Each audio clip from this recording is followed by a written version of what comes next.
Hey, it's Coach Justin from Ultimate Baseball Training, and in today's video, I want to talk to you about struggling at the plate. If you're struggling at the plate right now, then this video is really going to help you out. You know, so many times we start falling into a little bit of a slump at the plate, and then all of a sudden we start tweaking everything. And all of a sudden, you know, when things are going well, we don't hear from anyone. But as soon as we start struggling, then all of a sudden dad's telling you what you're doing wrong with your swing, and your coach is telling you, and your teammates are telling you, oh, you're just pulling your head, and your next door neighbor's telling you, and everyone has this input, and it makes it that much harder to actually figure out what's going wrong and what you need to correct. So in today's video, we're not talking about mechanical tweaks. I don't care if you're hitting weak pop-ups to the first baseman or you're consistently grounding out. We're not talking mechanics here. We're talking about some other things that you need to look at first if you're struggling to help get you back on track. So without further ado, let's just jump right into it. All right, so the very first thing that you want to look at when you're struggling at the plate, and I know this sounds super elementary, but are you truly watching the baseball? Are you watching the ball? Because we can get so carried away with, you know, all right, I'm popping up to the first baseman. So I think, you know, when I'm going through my swing, I think that I'm allowing the barrel to kind of dump like this, and I'm getting underneath everything. And, you know, you can immediately start to jump to what you're doing mechanically. And then you start tweaking, all right, what do I need to change in my stance? And maybe I need to change the way that I load. And maybe I need to change from having a leg kick to not having a leg kick. We automatically assume it's mechanics. And baseball is a simple game, all right? So we need to keep it simple. The pitcher is gonna throw a baseball over the plate, and it's our job to try to make contact with the baseball bat on the ball, right? It's a super simple game, but sometimes with all these advanced things that we talk about, it's easy to get caught up in everything else that could be going wrong. And in reality, you could have the perfect swing in the world, but if you're not truly watching the baseball, then you're not gonna hit it, right? You truly can't hit what you can't see. So that's the very first thing that I recommend that you do. Think about, are you truly watching the ball? When the ball is on the way, first of all, are you actually recognizing what pitch it is when the pitcher, you know, goes through his delivery, and when the ball comes out of his hand, when you see it at the release point, are you recognizing what pitch it is? Do you recognize, is it a fastball? Is it a curveball? Is it a changeup? Do you recognize that, or do you not really recognize that? Do you recognize the location? And then finally, when the pitch is actually coming close to you and you finally take your swing, are you truly watching the baseball all the way to the bat? Now, they say it's kind of impossible to actually watch the ball all the way, watch it connect with the bat, but are you watching the ball as long as possible? Does it look like a beach ball sometimes, or are you really just swinging and you feel like you aren't seeing the ball well? So if you aren't seeing the ball well, if that's, you know, your issue, if you need to fix that, then great. There's a lot of things you can do. The first thing is, you know, when you're getting set, when you get into the batter's box and you're looking out at the pitcher, you want to make sure you go from a soft focus to a hard focus, all right? You don't want to just be sitting here and staring at the pitcher because your eyes are going to get tired. So you want to just kind of be nice and loose and relaxed, keep your body loose and relaxed, look out his general direction, and, you know, still obviously remember to blink and keep your eyes lubricated. And then as he starts his motion towards you, that's when you can kind of lock in on his release point and really go from a soft focus to a hard focus. And then if you're struggling with, so that should help you with, you know, recognizing what pitch is coming and what location. And then if you're struggling with actually, you know, maybe you're pulling your head or you're not watching the ball truly connect with the baseball bat, then if you want to work on that, you can do tee work and you can do the no look drill. So you just basically take regular swings off the tee, and instead of watching where the ball goes, you simply take regular swings, but after you make contact with the ball, you still keep your eyes down in the hitting zone. That's really going to help you out. So focus on those two things if you're struggling to actually see the ball. All right, the next thing that you should look at if you're struggling at the plate is, how is your timing? All right, a lot of players, you know, they get into a bad habit at the plate. Maybe your coach or your dad points out, man, you're getting out over your front side, you're lunging, right? And so this player thinks that, you know, because they're lunging and they're getting out over their front side, that they need to tweak something with the way that they load or they stride or whatever. And the reality is, maybe the reason why they're out on their front side is because they're consistently early, right? Because if you're consistently early, right, if you know, load really early and stride really early and the ball's still on the way and you allow your momentum to just continue forward like this, you're gonna get out over your front side. It's gonna look like you're, you know, lunging, and then that can cause a whole host of other issues, right? So that's, you know, are you consistently early? Are you consistently late? All right, those are two things to look at. And if you're, you know, you're really not consistent anything, you're just sometimes you're early, sometimes you're late, obviously that's a problem too. So timing, pitchers really try to keep hitters off time and off balance. That's really the goal of a pitcher. When pitchers can disrupt a hitter's timing and a hitter's balance, they're gonna have success. So obviously as a hitter, right, we wanna be on time. If you're on time, that's gonna cure a lot of other things that could be going wrong in your swing. So in terms of timing, I really like to teach the basic principle of dancing with the pitcher, all right? So when you're dancing with someone else, obviously you wanna be in sync. You wanna be congruent with that other person. When they move one way, you wanna move simultaneously with them the same direction. You don't wanna move the opposite way and opposite timing and have it be like a train wreck, right? And so apply that same principle to hitting. When the pitcher is just, standing up there and he's getting his sign, all you do is you stand here and you stay nice and loose and relaxed, right? Nice and loose and relaxed. And then when he starts his motion towards you, right? He gets his sign and he starts his motion towards you. That's kind of when you can maybe, start your motion back just a little bit. And when he lifts his leg, when he does his leg lift to come to the plate, that's kind of around the same time when you should do your leg lift and go into your load.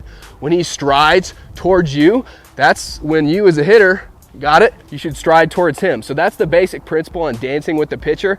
And then you really just adjust accordingly. So if the pitcher throws a little bit harder, you don't change anything aside from you start that process a little sooner. And then if he throws a little slower, you maybe start that process a little later. But fix your timing. I guarantee those two things we talked about so far, making sure that you're seeing the baseball and that you're actually on time, that's going to make a world of difference. And last thing with timing, you want to make sure that you time the fastball and adjust to anything off speed, right?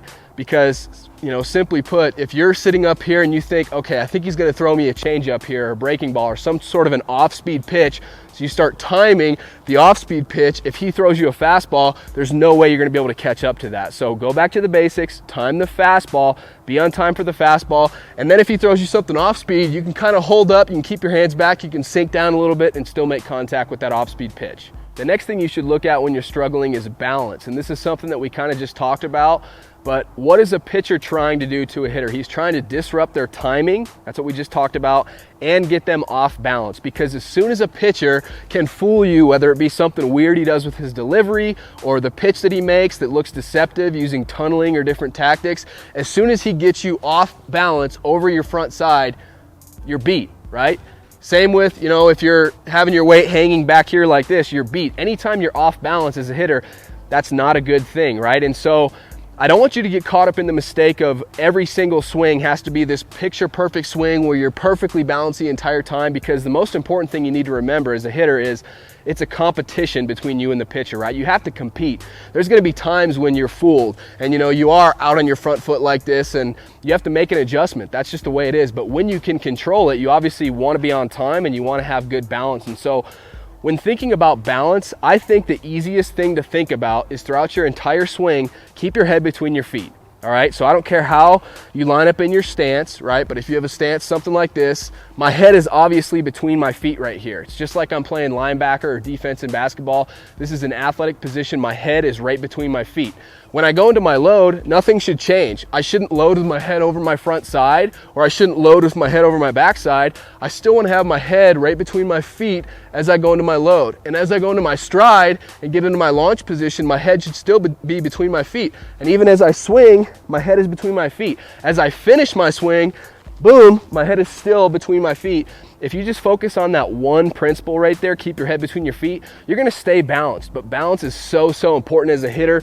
Make sure you're seeing the ball, you're on time, and you're balanced, and you're gonna be well on your way to success. The next super important thing that you need to look at if you're struggling is, do you have a plan at the plate? Do you have a plan when you're walking up to the plate, when you step in the batter's box?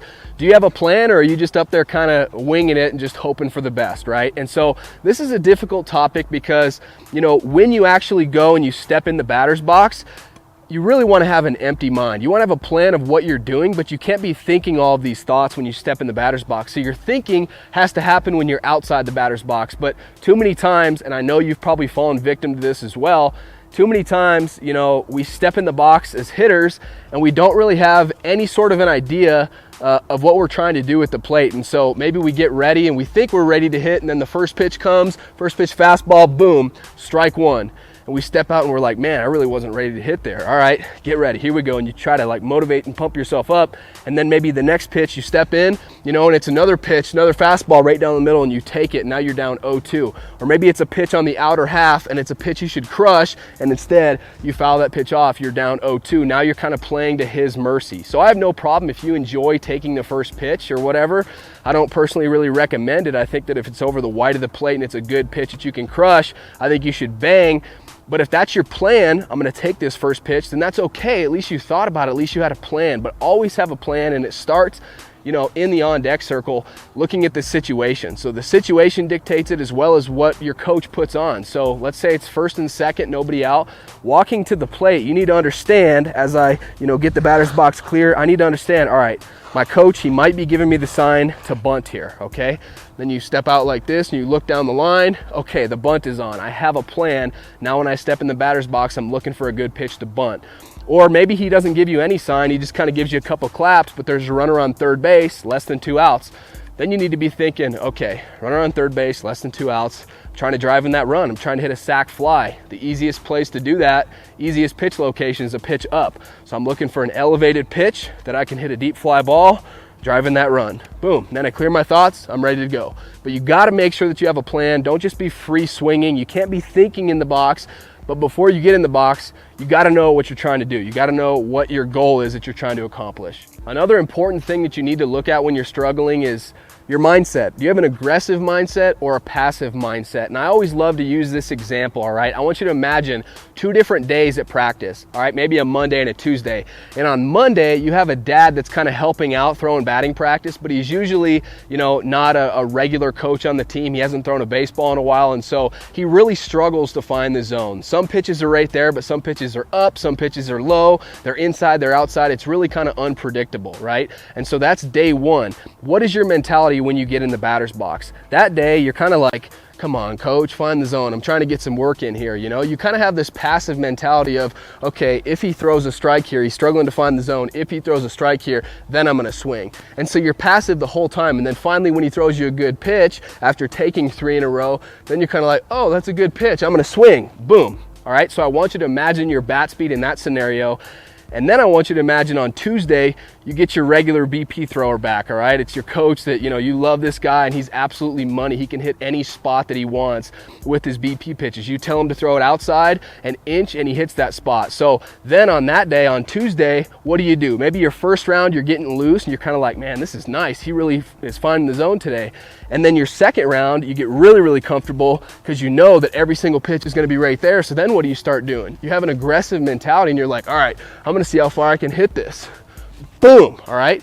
So what is going to generate more bat speed? What is going to generate more power? Monday's coach or Tuesday's coach? Obviously, when you have that aggressive mentality, you're going to have more bat speed, more power, more confidence. You're going to hit the ball harder and further. And so that's just one example that I love to use. But are you stepping in the batter's box with a passive mindset of, oh man, this pitcher's really good. I hope that he doesn't, you know, strike me out here. I've been having a rough day at the plate. Because if that's your mindset, you're already beat. Or are you stepping in the box thinking, come on, man, throw it in here. I'm crushing this pitch. I got a weapon in my hands and I'm gonna use it. You throw it anywhere near this plate and I am smashing this pitch. I'm gonna see how far I can take it. That's just a huge difference. It's gonna make an impact in, you know, not only your contact percentage at the plate, but how hard and how far you crush the ball. So are you aggressive or are you passive? And the very last thing that you need to look at before you look at anything else when you're struggling, this is super important, is are you getting into a good launch position at the plate? So launch position, that just means, you know, you obviously go into your load and your stride, and then launch position means the position that you're at when your front foot strikes the ground. So when your front foot hits the ground and you're getting ready to, you know, you got that good separation going on, you're getting ready to drop that heel and start the rotational phase of your swing, this is what's known as your launch position. And I want to make this really important point, okay? Every single hitter is different, right? As human beings, we're all unique. We're all different heights and different weights. We all have different length limbs, right? So not the same approach is going to work for every single hitter. We shouldn't have this cookie cutter approach. We all have unique bodies, so why would, we swing the exact same way, right? And so that's why you see a million different stances at the major league level. Nobody stands the same way because everybody's different. And so I don't really care how that you start. Your stance is just a starting point, right? What's comfortable for me might not be comfortable for you. Having my elbow up like this might not be comfortable for you. Maybe you want it here or down here like this. Maybe you want your hands high or lower, back here, in here like this, or open. It doesn't matter how you start, but I don't even care if you have a crazy starting position, maybe even like this. If you watch any big leaguer, it doesn't matter how they start, but when they get to their launch position, they all look the same, or at least very, very similar. So I'm a firm believer that if you're struggling at the plate, you want to make sure that at your launch position, you look like what the big leaguers are doing, right? Couple things that I just want to point out really quickly. I'm in an athletic position, like I'm playing linebacker or defense in basketball. I'm sunk down. My front foot's open about 45 degrees. It's not closed like this. It's not all the way open. It's about 45 degrees open. Athletic position. I can almost feel a lat stretch right here. That means I'm achieving really good separation. And then the angle of my baseball bat. The knob is facing down towards the catcher. What that allows is me to, that's the perfect position to then get my bat on playing with the pitch really early when this elbow drops into the slot, okay? So those are a couple checkpoints that you want to make sure that you're kind of focusing on when you're struggling. Make sure the big one is the bat angle. I see so many players get into trouble when, at the launch position, instead of having the knob of their bat facing the catcher, maybe it's facing the pitcher like this. And then all of a sudden, they're wondering why they're popping up to the first baseman. Well, their barrel's dropping like this and they're underneath everything like this. When in reality, all they need to fix, they don't need to worry about anything else but fixing this launch position and getting into a better position that resembles what the pros actually do. So that's it. I really hope you enjoyed today's video. And before you go, I want to help you take your bat speed and your power to the next level. So I created a free workout for you. I like to call it the Bat Speed Boosters Workout. And all you have to do to grab that free workout is just click on this card right up here or click on the first comment down below, all right? I'll pin that comment for you and you just click on that link. All I need is your email address. That way I know where to send this free workout, okay? So go grab your free Bat Speed Boosters Workout right now. If you enjoyed this video, hit that like button for me, and you already know what to do. If you're not already, be sure to subscribe to our channel because we're coming out with brand new baseball videos every single week and I don't want you to miss any of them. So hit that subscribe button. Thank you so much for watching and I'll see you next time.